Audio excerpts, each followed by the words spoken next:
You are listening to the Anfield Humidor Podcast. My name's Brian. I'm joined by my Red Sox wearing hoodie friend, Andrew. Andrew, take it away. This is the Red Sox hoodie friend coming at you. What did I say? Red Sox wearing hoodie friend coming at you. I have a question for you before we get into the intro. All right, take it away. What is the shape of Italy? The country. A boot? Yeah, it's a boot. It's the exact same thing that Marco Silva is going to get after the result of this game. Oh, the boot. He's going to get the boot, son. Sack. The boot. He's getting fired. After a beautiful 5-2 loss to the Reds, he's going to get fired. What a game. There was a slight break in defense that resulted in 2 goals for Everton, but the Reds, with their constant attack and beautiful displays from Sadio Mane and Divock Origi, they secured us another 3 points. We are still 8 points up in the table. Woo! 8 points up. Shaqiri on the field, the ref couldn't see a thing. No fouls, no players, all because Shaq's big calves blocked his vision. That dude has some legs. He does. No joke. Today we got a little mini podcast for you. We have our real fake news segment, our game chat, a top 3, worst 3, and a post-game interview with Mike from the LFC transfer room. This is the Anfield Humidor Podcast. Stay tuned.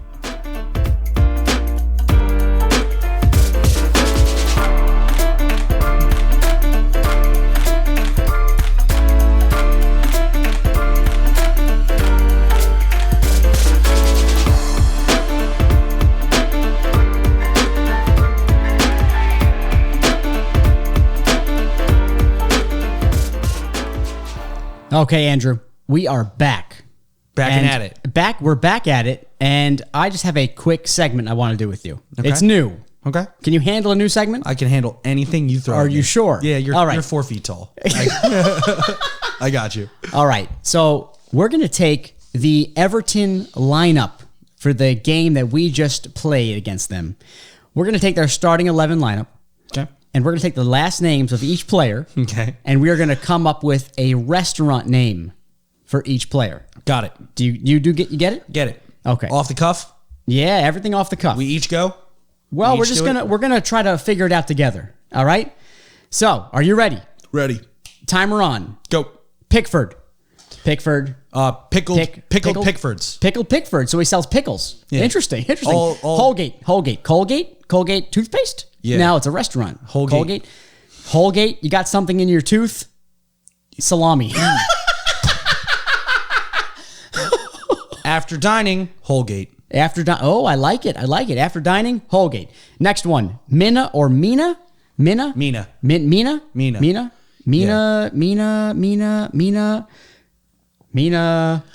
What? Mina's mushrooms. Mina's mushrooms. Shiitake Minas. Okay. Ooh, shiitake Minas. That's going good. on to Kane. Kene. Kane. He's selling. It's a draft beer. It's a brewery. It is a brewery. It's Kane's Kane. Kane's Kane. Okay. Kane's Kane Brewery. Oh, this is a tough one. Sidibe. Sidibe's tea. He sells a tea room. Tea room by Sidibe. Sidibe's tea room. Next. Davies. Rabies. Davies dogs. Oh, perfect. Hot Next. dog.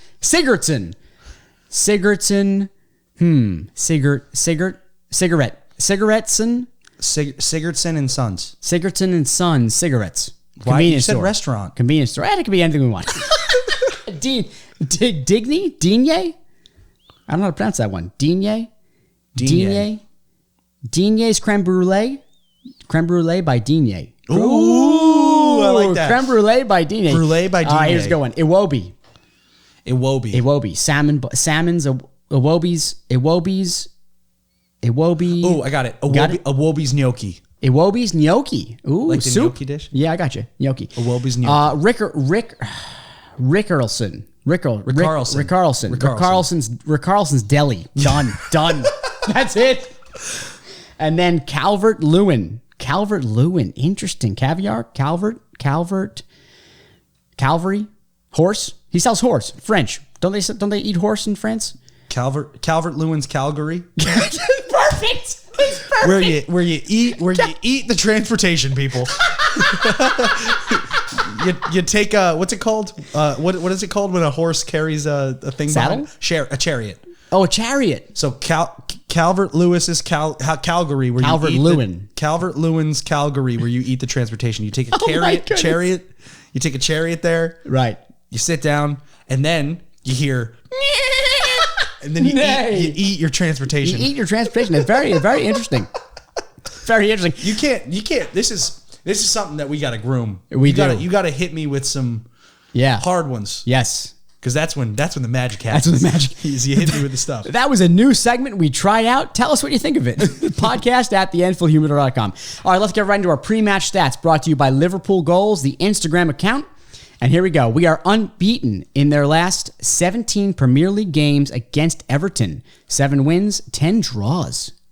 Interesting. Still unbeaten. 8 wins, 10 draws. There you go. That's the new stat. This is pre-game. And I'm giving you the post-game. And Andrew gives you the post-game. We have scored more 90-plus minute winning goals against Everton in the Premier League than any side has against another in the competition's history. 5. Still. Because none were scored. No. Right? So still. No, 90 minutes. Yeah. No, still have. Klopp has won 99 of his 158 Premier League games. Victory here will see him become the second fastest manager to reach 100 wins in the competition after Jose Mourinho with 142 games. And he did. He did it. 100, and Jose Mourinho lost. Yes, and he lost. So 100 out of 159 now. 100 out of 159. 100, yes. That's beautiful. That is an awesome 59 thing. Losses, 159 draws. No, wins. 50. Well, 59. Klopp has won. He's won 100 out of 159. Oh, wow, really? So, doesn't include draws. That's crazy. That sounds nuts. Yeah, That's right? That's right. Yeah, well, I'll read it again. Klopp has won 99 of his 158 Premier League games. One. Yeah. Wow. Crazy. Wow. And the last one here, we are unbeaten in the last 31 Premier League games. 32. If they avoid defeat here, which they did, it will be their longest ever run without defeat in top flight history. 32, baby. That is something else. That's something else. That's awesome. 32 unbeaten run. Right? Let's keep it going. What do you think we get to? What do you think we get to?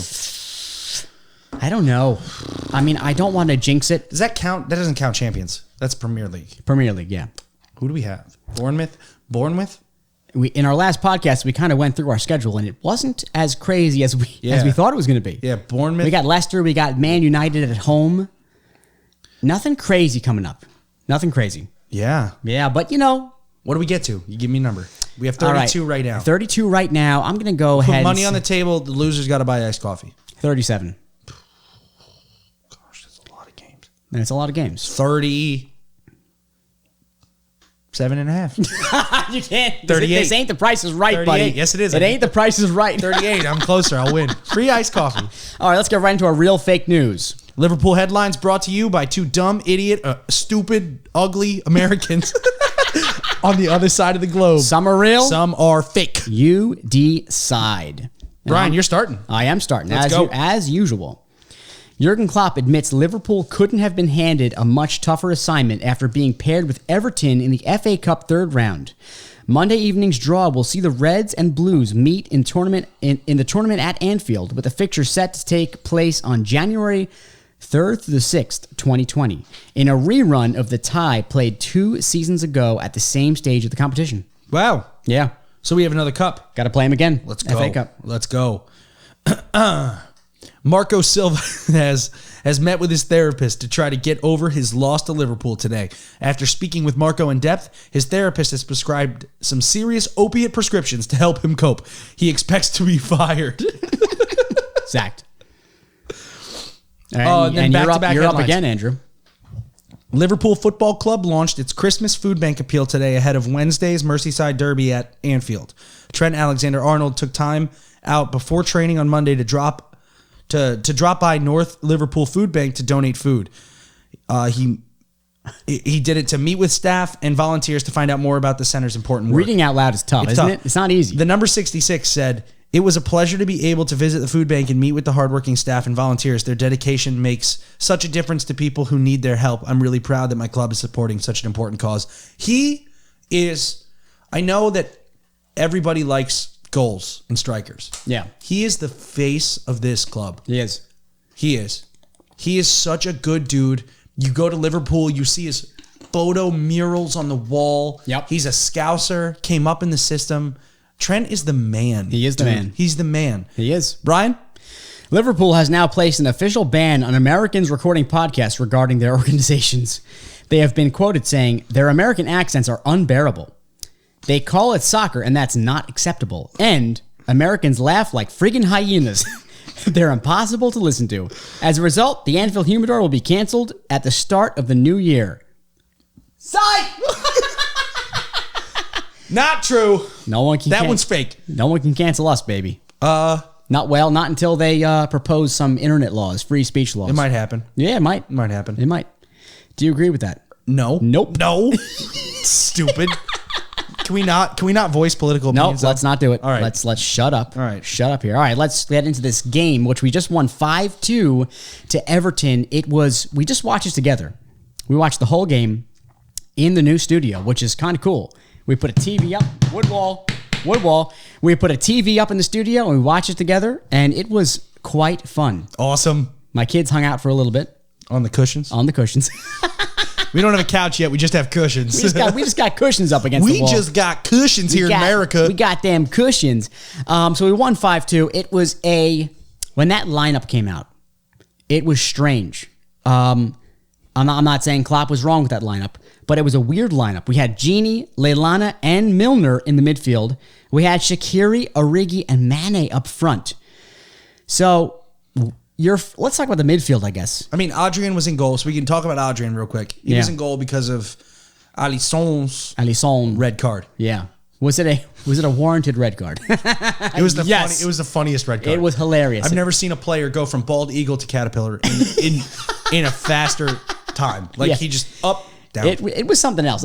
But we had this weird midfield of of Gini, Lallana, and Milner. Mm-hmm. It was very interesting. And as a result, what did we see? We saw quite an open midfield that game. Yeah. I mean, it was, I don't want to say all over the place, but it was different. The side was different. It was a different game to watch for sure.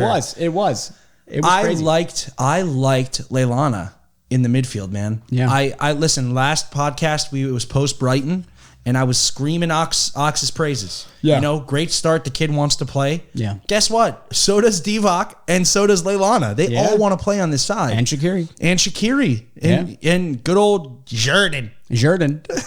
But I was super thrilled with Lallana. We were watching that game, man, and every time he had the ball in the midfield, we're like, good move, good ball. It seems like Liverpool have taken all of their players, ones who play a lot, ones who don't play as much, and they all really understand the system. They really do. Like Lallana today, all right, some mistakes for sure, but he was really he was good on the ball, and then defensively, he stole that ball a few times. Like the high press intensity, they all seem to have adapted that. Whereas in the past, they maybe not have. Like Lallana, he looks lazy at times, not as strong on the ball as he could be. And this game, I was fairly impressed with him. Oh, so impressed. I thought he played super well. Yeah. Wijnaldum in the midfield. Yeah. That was he had a tough first half. He lost a lot of balls. Yeah. He was involved in a couple chances where he had the opportunity to make breakup play. Yeah. And he didn't capitalize on it. He got beat. And it's weird because this whole season, it's kind of been this like unsung version of Gini, he played incredibly well over the international break with the Netherlands. Yep. He's been playing great ball, super in form. Every time he touches the ball, it's always super interesting. He's doing some complex thing, and he usually wins the ball. Yeah. This game was a really off game for him, I thought. Yeah, especially because he had some misplaced passes. Yeah. Especially that first one. Remember his first misplaced pass turned into the Everton goal? Yep. So it's unlike him, though. He scored. Yeah, he did score. He scored. He played a full 90. Yeah. But just weird form for him. We can go over the whole midfield. So Gini, he scored. He had a rough first half. Second half kind of dialed it in. Yep. Once Henderson came on, it was kind of a different game. Yeah. And then you have Lallana. We talked about a little bit. I thought he played really well. if I have my core 3 strikers, if Klopp has his core 3 strikers out there, and you put Leilani in instead of Ox, I'm happy with that. Yeah. I would have wanted. Yeah. I know, and we won 5-2, but Yeah. I have the attacking pressure of my core 3 strikers, and I know Divock scored twice. Yeah. Mane scored once. We know this, but Ox has that attack mindset. Yeah. So I feel like Leilani was involved in a lot of build-up play, but not a ton of like active attacks. Yeah. You know what I mean? Yeah, and the You just like, yeah. well, Yeah. The whole time I'm talking, do you hear what I say? Like, yeah. I'll do it to you. Keep going. no, I can't. Tell me the point. See, when you interrupt me, I forget what my I said point something is gonna about be. Leilani not being involved in as many Yeah. attacks as Ox. All right, so all that fine. Yeah. I'm going to do it. Defensively, Yeah. the goals that we let up, Yeah. we're not going to blame them on the midfield necessarily, No. right? Yeah. You're not doing a good job. That's what you did. Well, I'm agreeing with you. No, the goals let up we'll get there, but that's Lovren. The goals let up. All right, you could talk about Lovren. That was the first goal let up.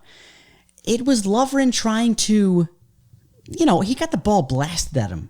The only thing you could do in that situation is to put your foot on it. we talking about Leilani or Lovren? Well, I'm just saying, you talked about Lalana in the midfield, attacking, all that stuff. I get it. Yeah. I get it. I'm saying I'm not blaming the goals on him is what I'm saying. Oh, for the midfield. Exactly. I get that. I'm not blaming the 2 goals that we scored on the midfield that was put forward. So we had that first goal where Lovren, he got a foot on it and it didn't work out. It didn't work. He was in the right position, but he gets his foot on the ball and it just doesn't work out. It drops to the Evertonian, sadly. And even the second goal, it was a quick counterattack. I think it was a cross from Bernard to Rick Arlson. Rick Arlson. What was the name of the? Rick Carlson. What was the name of the Rick Arlson deli? Yeah, Rick Carlson Deli. Done. Done. So again, the midfield, I think overall they did decent. It was very open though. The game was back and forth. Remember you said at one point during that game, they're just shuffling back and forth, this midfield. Back and forth. Yeah. Like they're giving the ball back and forth to each other. So, all right, maybe not as tight. I mean, as we'd like our do you Liverpool. want that in the same? Do you want to mimic the midfield play of a team that's at 18th place? No. That's what I'm saying. No. So you Yeah. know, and then we talked about it a little bit, but Hendo, Yeah. insert Hendo, totally different style of play. Yeah. The ball, we had control. There was midfield control. I know that a lot of crap gets talked about Henderson. Yeah. But that midfield, Milner touched the ball maybe 8 times the whole game. He was quiet. I mean, he made some clutch moves, and I loved having Millie out there. No disrespect to Millie. He's in form. He's playing great. Right. But he wasn't super involved as a midfielder should be, right? Yeah. I mean, I'd Agreed? agree, but that's that just shows you what the game was like. It was like open midfield. It was quite a game. Quite an exciting derby. Quite an exciting derby for sure. So now you mentioned like the midfield's different. Does that like look at who got to rest? So Henderson played what, 20, 30 minutes? Something along those lines, yeah. 20, 30 minutes. Yeah. Ox, full day rest. Mm-hmm. That's cool. Because Yeah. he played a full 70. What did Fabinho, you say about? full day rest. Fabinho, full day recovery. And then I mean, Keita's had like a full month's rest, so Yeah. he's good. A full 4 months But rest. no, I like Henderson. I love Henderson in these like dynamic sub roles. Right. Like obviously I want my Sub captain to rolls. start 6 inch? sub 12 roles. inch? He plays this like. Did you notice that? Did you notice that incredible change of? Well, it's hard. Gameplay It's hard with to blame. Henderson on the It's field? hard to blame it just on Hendo because quite a few changes were made at that time. Firmino came Henderson, in. Firmino, Who else? Henderson, Firmino, and Gomez for Trent, which is kind of like for like. Let Trent play. Gomez and Trent are not like for like.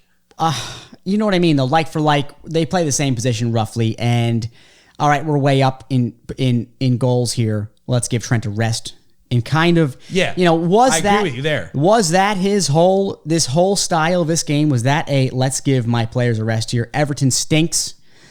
Which again, Everton, yes, they do stink, but this is a Merseyside derby. What if you put in Gomez for Verge? Ugh. That's what I'm saying about that. Gomez for Trent is like saying Gomez for Verge. It's Not just quite the same. you know. But it's Yeah. So that game, we had 5 goals from Liverpool, 2 goals from Everton. Anytime Liverpool scored, anytime Everton scored, they panned to Marco Silva's face. And what did it look like every single time? A disappointed father. Like I was getting flashbacks of my childhood. Looking at Marco Silva. Dude. There was a lot about your childhood in this game. You mentioned. Oh, we'll talk about that later. Okay. We'll save that. No, we'll say it now. So, because they have it all in common. Yeah. Marco Silva, the ref. Who's the ref? The ref is the stepdad. They all look like angry, grumpy, divorced stepfathers. They do. They do. They look super grumpy. All of them. Especially Marco. Dude, but Marco, though, Marco's face, the camera would pan to Marco's face. I go, ugh. Yeah. Look at him. It pans to his face, and if you could only put captions above what he was thinking, I'm getting fired tomorrow. I'm getting fired tomorrow. He was thinking, like, what am I going to eat for breakfast tomorrow? Yeah. A waffle? Yeah. What gym membership do I still have that I pay for that I don't know? Right. What gym membership is still on a credit card? He ain't going to the gym. Yeah, he is. He's got nothing to do tomorrow. He needs to go to a therapist. To Call get back. those opiate prescriptions Call back. for the real fake news. But his face, man, it was like they scored, right? Yeah. They scored. Still, just stoic. They scored when? Right after we made it 2-0. Exactly. Right after we made it 2-0, excuse me. Exactly. So they score to make it 2-1, and he just has that upset. Dude, he didn't against the champions. You're playing against the champions of Europe. Like, what do you expect? 8 points up in the league. You're playing against the league leading champions of Europe. Yeah. And they score, and you go like this. Yeah, that's really pushing your players, motivating your players. Looks like he's got the face that like Colton had, my son had when he had a dirty diaper. Just get this out. Get this out of me. Maybe he had a dirty diaper. Yeah, he probably had a dirty diaper. Depends. All right, let's get into the goals scored. Okay, Can we keep talking about those line judges though? We can. Go ahead. So like line judges and refs, is that like a prerequisite to be bald? No, to just look like a bad father. All right. That's Well, what we got like. Mark Dean or Mike Dean. I forget his name. Is that the guy The today? ref today. He was the first. It was his first Premier League How appearance or something. about Martin Atkinson? Isn't that a good looking guy? No, he's ugly. He hates Liverpool. He's him. balding. He still looks like a dad. Yeah, he does. They all look like dads. They do. You have to look like a dad to be a ref in the Premier League. Who That is else? the I'm rule. trying to think of more who don't look like dads. Michael Oliver. He looks like a young dad. Can we do this real quick? Okay. Premier. I'm just going to write this up real quick. And you Okay. guys, we'll talk about the names so you guys can hear it. Premier League refs. Right here. We got a list. Okay. Oh, this is right, going to be images. fun. Images. Okay. That's Mike Dean right there. Dad. Who's this? That's Mike Dean. Who's this guy? I don't know his name. Dad. Michael Oliver. Dad. Really? Like a young dad. That's what I just said. Yeah, like the I fit, just said like the Michael Oliver. Like yeah. the football fit dad. He's got a couple toddlers running around. You know him? That's Atkinson. Dad. Them? I don't know his name. Machwi? Machwi? Dad. Who's him? Who's him? Michael Dean again. They all look like dads. Google Images ain't working out for us, huh? It just shows the same thing. They all look the like time. Stuart Atwell. Dad. Peter Banks. Dad. David Coote. Dad. You're not even looking at the picture. Yes, I am. They all look like dads. Mark Clattenburg. Look at him and tell me Yeah. he doesn't remind you of your father. But does he even ref for the Premier League anymore?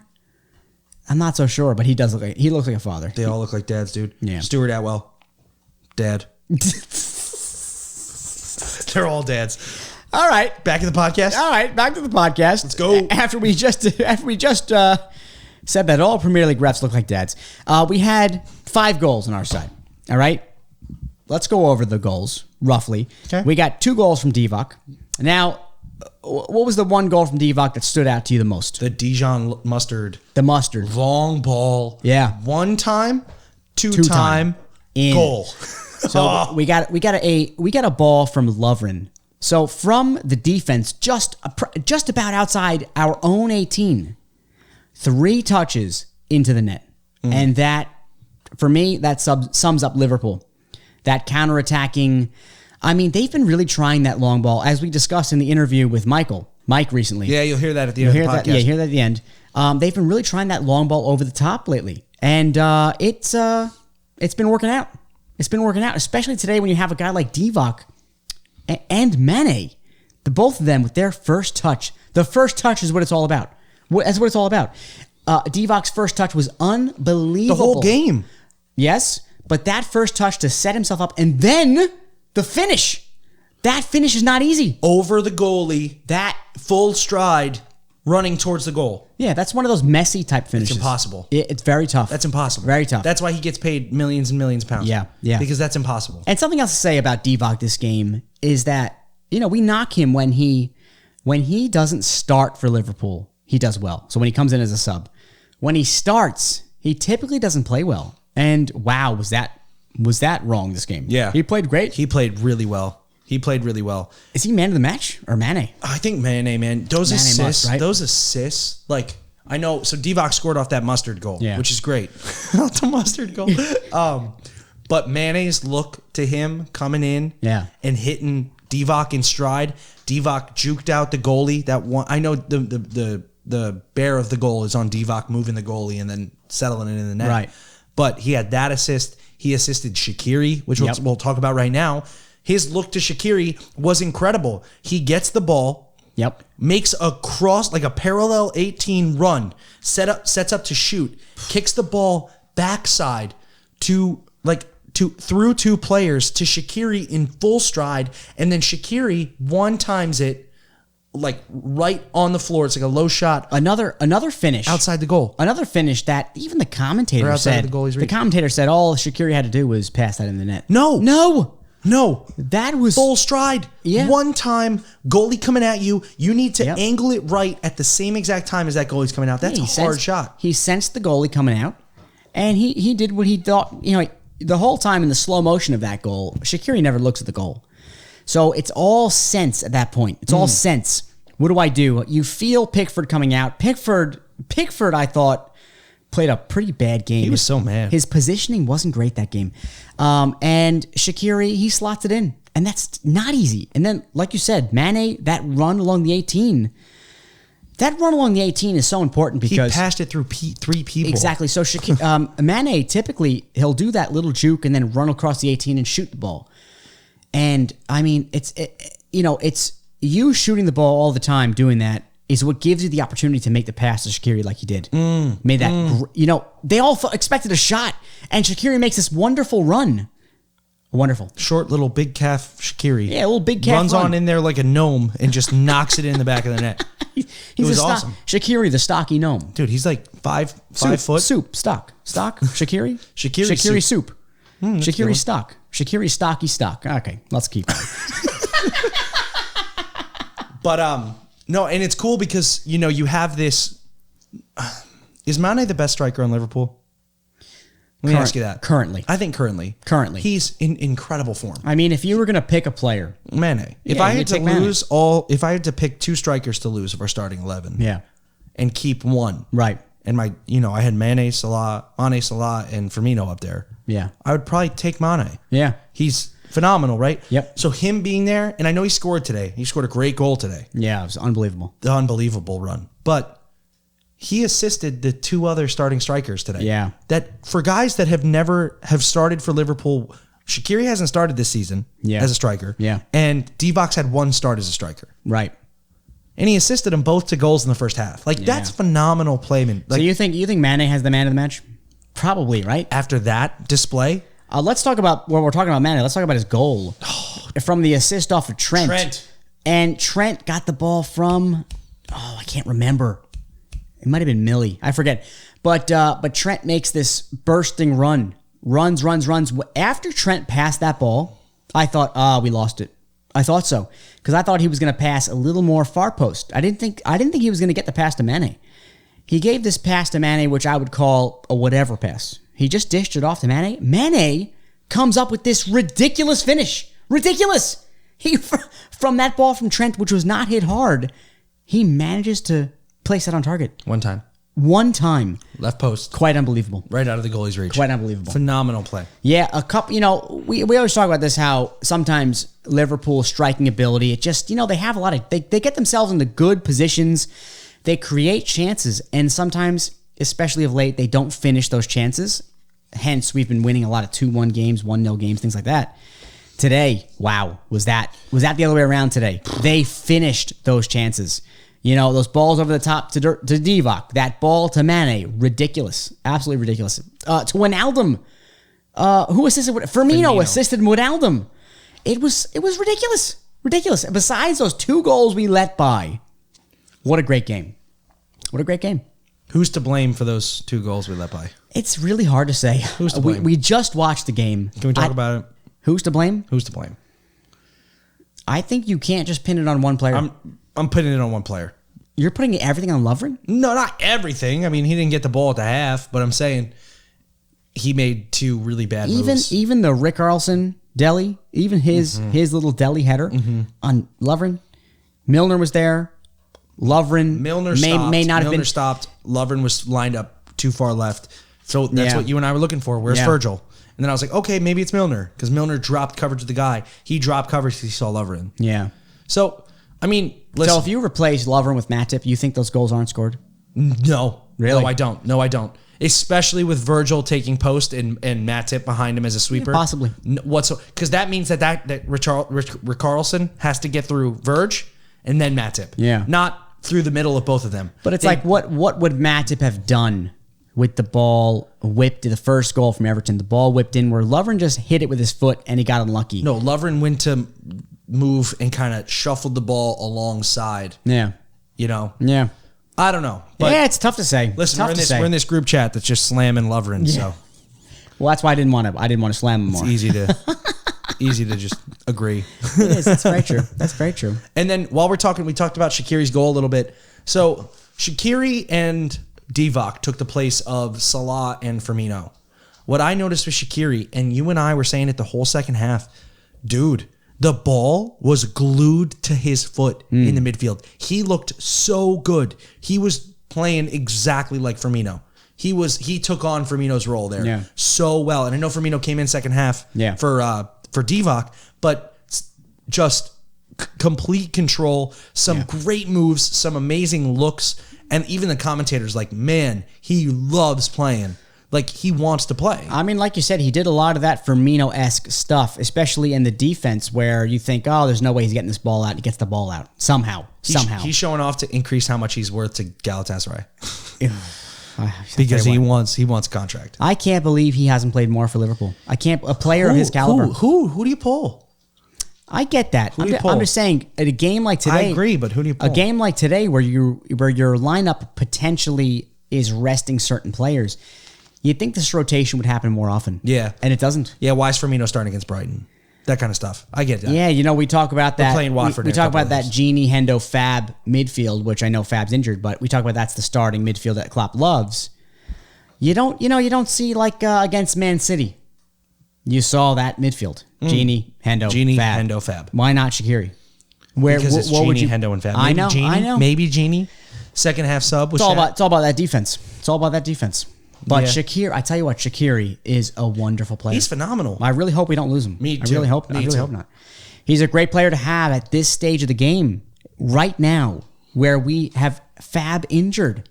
We talked about Kate is going to get playing time. Ox is going to get playing time. Shaqiri, why not? What about Leilana? I mean, we talked about him already, Leilana, I guess. Leilana. He just doesn't impress me. He doesn't impress me like Shaqiri does. Shaqiri really shines. Really shines. Today he shined. He did. Oh, I can't think of a game he doesn't shine. What was the game? What was the game that Leilana scored that last minute goal for us?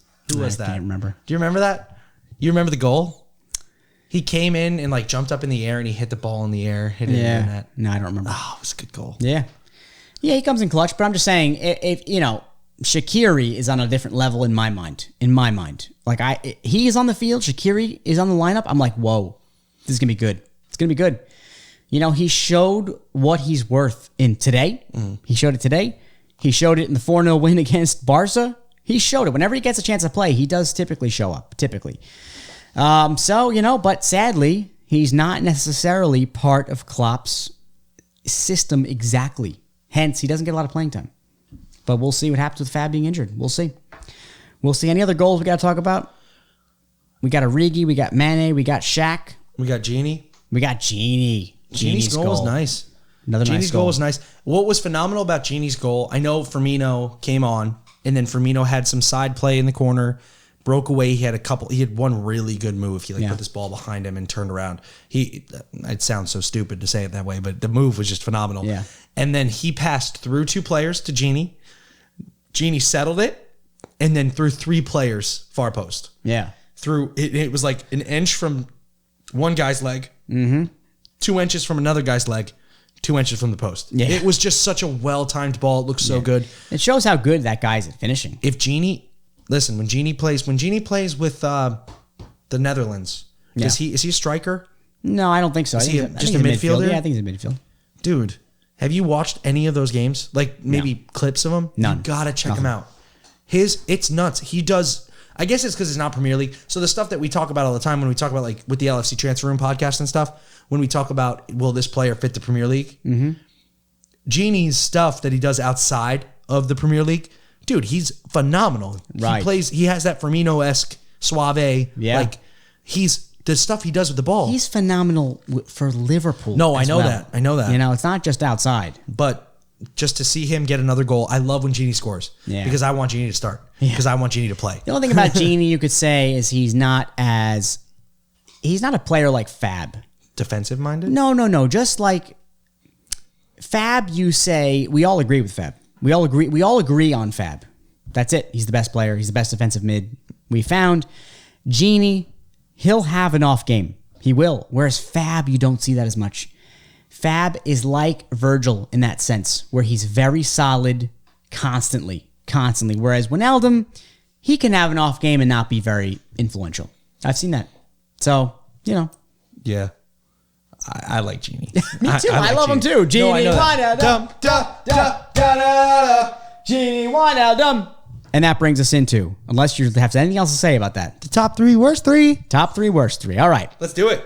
We haven't done this in a while. We haven't. 2 podcasts ago, I think we brought it back, but it's been like 6 weeks. It has been a while. long Yeah. time. Well, not 6 weeks. We did it a couple podcasts How many ago. episodes are we in? What episode is this? This is 22. 22. High not- five. is that Let's not go, crazy? bro. 22 episodes. That's crazy. If you listen to this episode and you got it this far, we love you. We do. Absolutely love you. All the Swedes, all the Norwegians, everyone from the UK. Big shouts to the Koreans. The Americans, got Koreans, Koreans. South Africa. We had a lot of South Africans. Or India. We Thank had you, India. Seto. Seto. No, he's Kenyan. No, yeah. Is he Kenyan? Is Kenya in South I Africa? don't know. I think Kenya. We got to stop. We got to stop talking about North Africa. geography. All right, so Top 3, worst 3. my top 3 for you is the worst 3 mistakes that you and I have made building our studio. Oh, Bill in the studio. Can I move the camera around when we do this? No. I can't move it. No. If I move the camera, does that mess things up? Well, we'll do that soon where we'll show everyone the studio. Okay.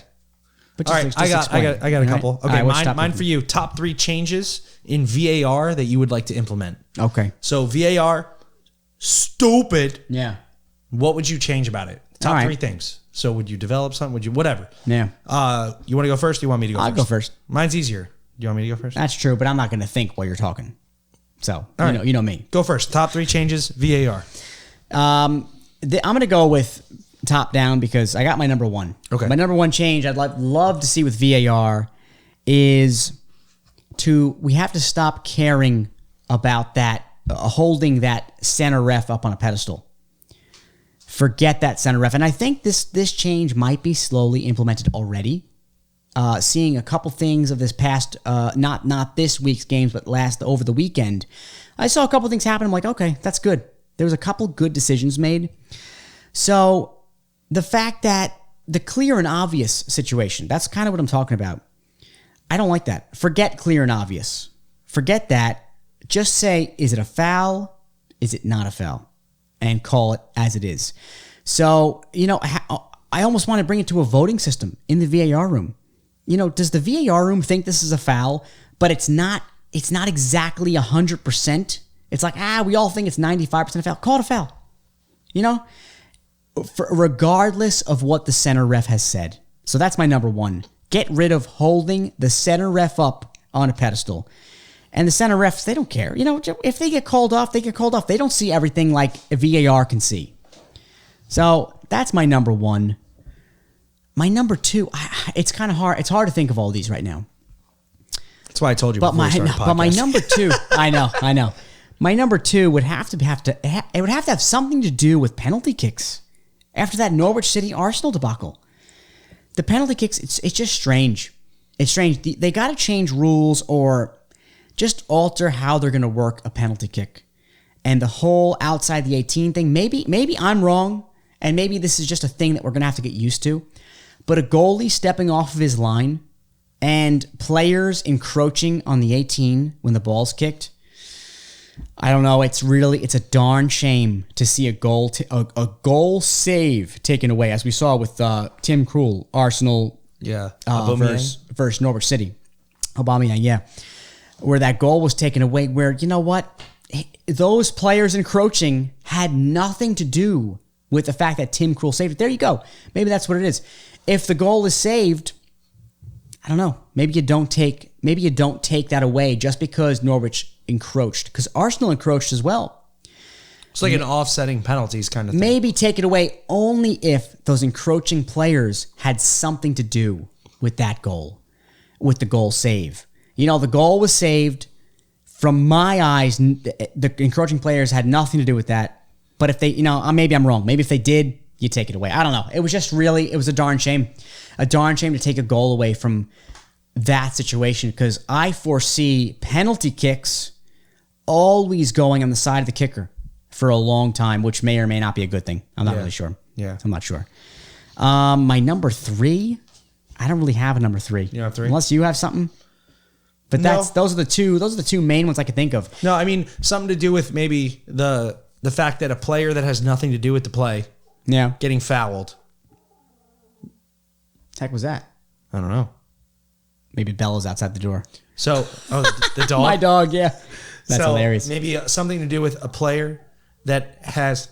I'll get her. Go ahead. Keep going. A player that has committed a foul outside of the...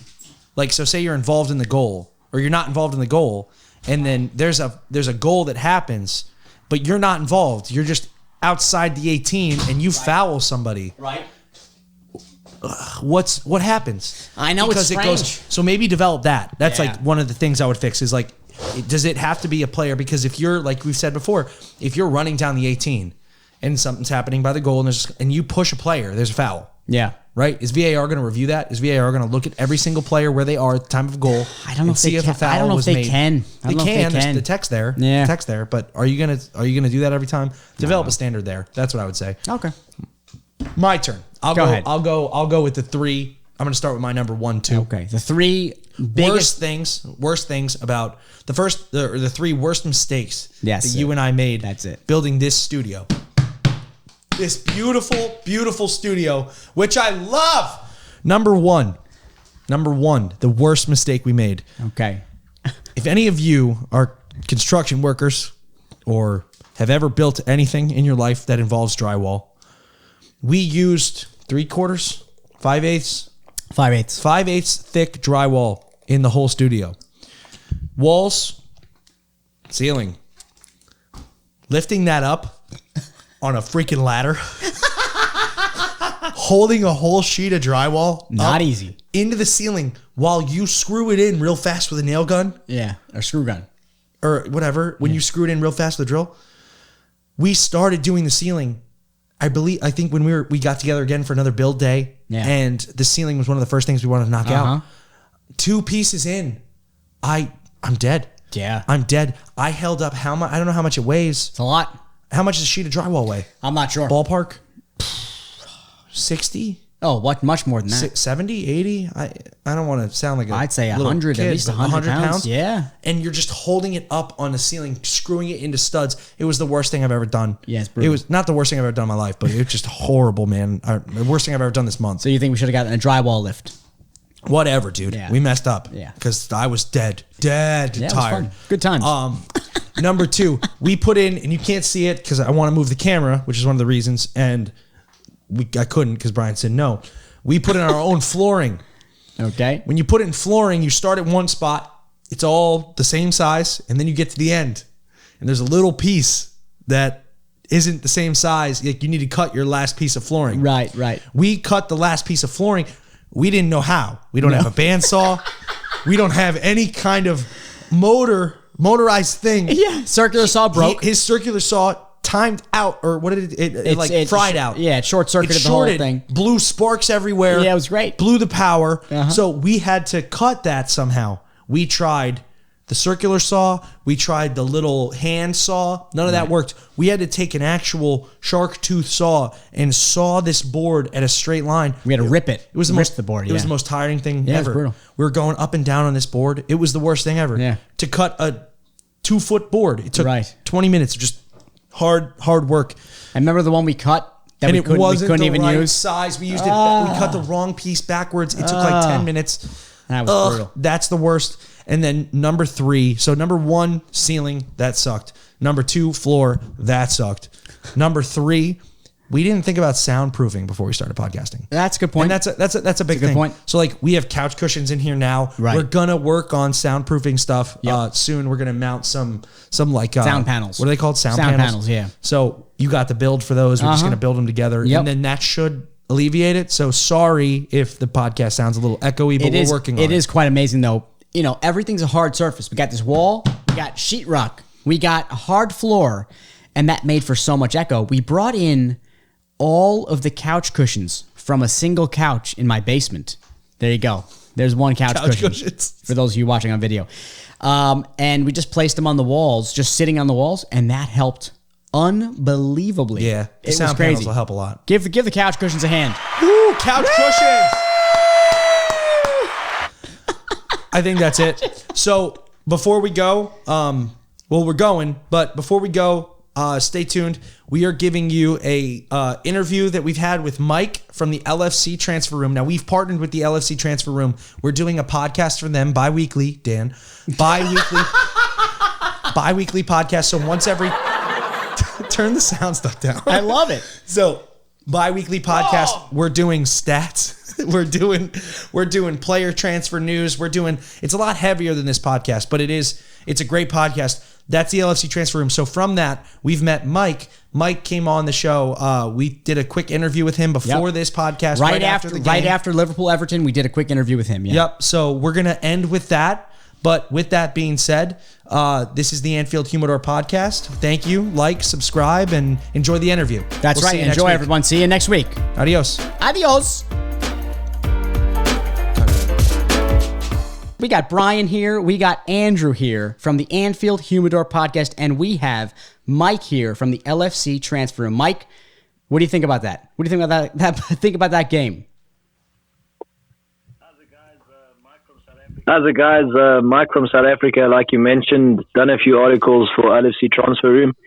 That game was actually a little bit more stressful than I'd like to admit. Everton, I really hate playing against Everton, despite now we've got 20 games unbeaten against them in derbies. I always feel like Everton raised their game against Liverpool, and I was worried there was going to be more of the case today, but fortunately the 5-2 scoreline, very happy with that. So good result. Unlucky to concede the 2 goals, I feel, but happy to take the 3 points. Hands down. Are you happy with the game? Are you happy with the result? I mean, 5-2, Mike. No, I'm actually very happy that Klopp rotated the side a little bit. It was good to see Shaqiri back in the fold. I think Mo Salah's actually needed a rest. He hasn't looked very sharp in recent games. So it was a good thing that we were able to bring him in. And then I saw a couple of things on Twitter stating how Klopp changed the tactics by bringing Origi in instead of Roberto Firmino through the middle, just because of Origi's willingness to run in behind. And that goal he scored off of Lovren's assist, where he brought the ball down and put it in over the top of Pickford, was a thing of beauty. So it was seriously one of the best goals I've seen this season, and it's incredible technique to bring the ball down like that and finish it in the way he has. And I was really impressed with his performance. Something that Liverpool have been doing, at least the last few games that we've seen, where, especially from Virgil, we've seen a lot of long balls. And I tell you what, the way Origi brought that ball down was unbelievable. And the way Mane brings the ball down is unbelievable. His first touch is ridiculous. And especially the Origi goal, we said it during the game. 1 touch, 2 touch, in the goal. Unbelievable. Unbelievable. Oh. No, I agree completely. And I really love the fact that Sadio Mane is so central to this front three. You see, when Klopp's willing to rotate the side, he's taken Firmino and Salah off in the past. If you think back to the Barcelona game where we had the second leg, and obviously Salah had a little bit of an injury issue, and Firmino, I can't really remember what the scenario was, if he had a suspension or whatever the case was, but we went with Origi and Shaqiri, and then Mane was around the side as well. And whenever Mane is in that sort of front three where he becomes the central figure, you can see so, because he's so dynamic. And those passes that he was playing in behind, particularly the one for the first goal where Origi went in behind the Everton defence, it was fantastic to see. And I just think that this side works together so well. Klopp's just got such a good chemistry running throughout the team, and all the players are on the same wavelength. And you can see, the second there's a guy coming in for somebody else, he understands what's expected of him. And the team was seamless in attack today. It was really something wonderful to watch. I don't know if you guys agree with that, but I really think we were fantastic going forward. Despite the change of tactics, despite the shift in formation, we were just exceptional going forward. We both agree with you completely. The constant attack of this game it was so exciting to watch. We were standing up every 3 minutes on the game watching it. But you mentioned something really cool, and I kind of want to go into it. That's one of the questions we have for you. You mentioned how Mane is kind of a stick figure in that lineup. When he rotates the strikers around, Mane kind of holds a position in there, and he kind of leads those three strikers in either assists or chances made or passes. So my question for you, based off that, is the lineup going into today all over Twitter. It was pretty controversial. So what were your thoughts, Mike, going into the first half, going into the beginning of the game versus seeing how the first half played out, and your thoughts going into the second half? At kickoff, or just prior to kickoff, when I saw the lineup, I was actually very happy with the front three because I trust Klopp. I completely trust Klopp. So anything that he puts out, I have full faith in. And Origi has performed consistently well when he's been asked to perform, so I wasn't worried about him. Shaqiri is a quality footballer, and he's got exceptional technique. I love his delivery from the wings, and also his set-piece delivery is fantastic. So I had no problem with the front three decision that Klopp went with. I was actually a little bit worried about the midfield, if I'm honest with you, because I was wondering who's going to really anchor the midfield. Well, Wijnaldum's shown, particularly on international duty, that he's quite good going forward. And Lana, he's always been kind of an in-the-hole player.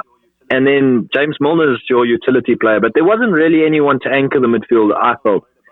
So that was the only thing I was worried about. And I know that there's been a lot of talk in sort of Twitter and Klopp saying that he's trying to get Lallana into a number 6. And, I mean, I'm obviously all for whatever the German manager comes with because he's exceptional and he knows his players. But I just feel like we lack a bit of stature in that midfield, and then the balls can come over the top. The defense isn't really shielded. I don't know what you guys think of that, but that was my main concern. I just thought that there wasn't really someone to hold off the opposition attack and give an extra shield in front of the defense, and that's something I'm really worried about with Fabinho being injured. But we'll have to see what happens. Obviously, good start so far without the big Brazilian, but we'll have to see what happens. Did you watch the Brighton game? I mean, were you impressed with Hendo's performance in that number 6 role? Because it seemed like that midfield, you said it so well, Mike, you said it could have used an anchor.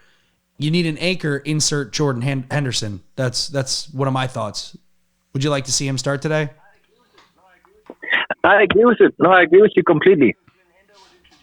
Because when Hendo was introduced in the second half later on, you actually saw Liverpool being a bit more controlled in formation and a bit more assured in sort of the short passes between the defence and the midfield. And you do lose a little bit of that attacking flair and that desire to run forward, but you definitely gain control over the game. And I think Henderson will be a perfect understudy, but the only thing that worries me about Henderson in the number 6 role is he struggles with a bit of pressure, if that makes sense. He's not really press resistant so much.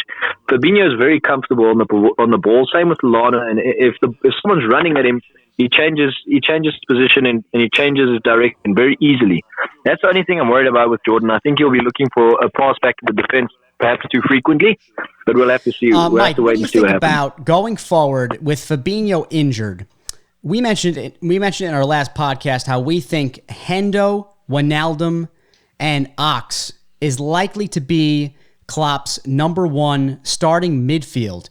Do you think that would be your with Fabinho being injured? Is that your favorite midfield going forward against, let's say, like a hard side like City or something a hard game? What do you think about that?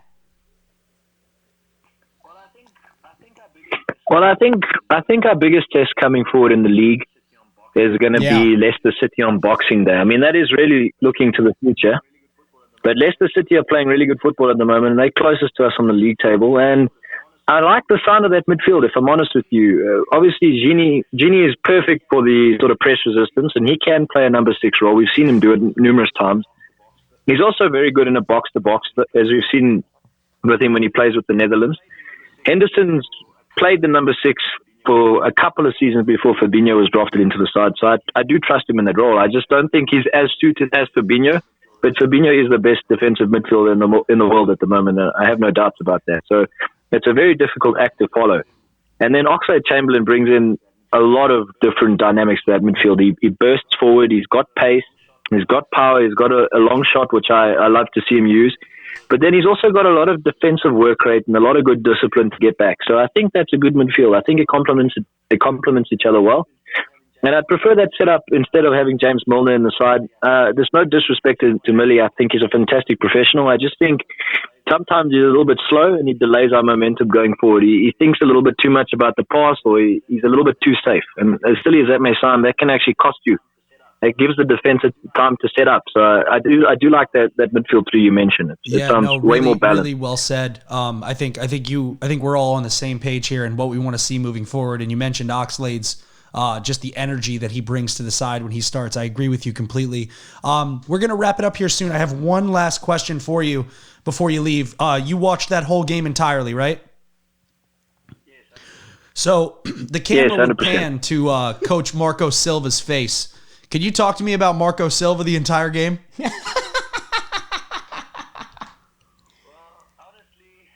Well, honestly, I wouldn't want to be in Marco Silva's shoes at this point. I was mentioning to the guys on the LFC transfer room chat, I was saying, I think Roberto Martinez got the boot after Liverpool beat them 4-0 a couple of seasons ago at Anfield, where Liverpool just demolished them.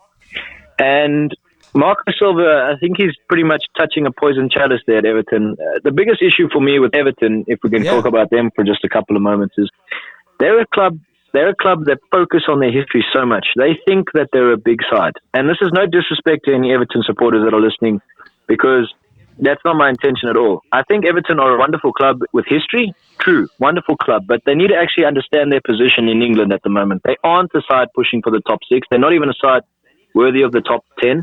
They need to stop buying players who are rejects from big clubs, because that's not going to help you bridge the gap. If you're going to keep picking up players that aren't good enough for Arsenal or for Manchester United or whoever else they've been sniffing around, then you're just not going to be able to bridge that gap. And then they put too much pressure on their manager. I don't think Marco Silva's a bad manager. I don't think he's a fantastic manager. I think he's a little bit sort of tactically inept. He tries to play the same game too often, and he needs to have a bit more flexibility in that. But you can't expect a team of misfits and a team of rejects, to put it lightly, to actually challenge against a big side that's been constructed over a few seasons like Liverpool. Klopp and FSG have had a goal, and they've signed players sort of on a gradual pathway. They haven't just tried to build a team instantly, and you can see that now. This team is a well-oiled machine, and the gaps have been filled slowly. And I think Everton need to take cognizance of that. And when they're trying to sign players in future, or when they go with a new manager, they can't go with a quick fix. It's not a project that's going to be resolved within 2 seasons. This is a 5-year deal. This is a 5-year project, and they got to be happy with some bad results along the way. I really do feel sorry for Marco Silva. I think his job's done, and I think he's not the man to take them forward. But they need to think progressively, because they're not going to be in the top 4 at the end of next season. They're not going to be in the top 4 in the next 3 seasons. They're miles off the rest, and they just need to accept their position. It's fact. No, you said that so well. I agree with you. I think he gets the boot tomorrow. Real quick, because I think that this went incredibly well, and we're really excited, Mike, to have done this. I think we should do this again. We'd love to have you on, not immediately, but definitely sometime soon. Once the season progresses, we'd love to have you on. You put in some really great points. I think it's going to be really beneficial for our listeners to hear what you're saying, because you really nailed it so well. And also on that, when you come on here and on your phone call, don't worry, we'll never have any Everton supporters listening to our podcast. I promise. This podcast is so one-dimensional, Mike. And real fast, Mike. Liverpool, top league. Liverpool, top league. Mike, love to have you on. Thank you for your time. It was awesome. Thanks, Mike. Thanks, guys. Go well. Thank you.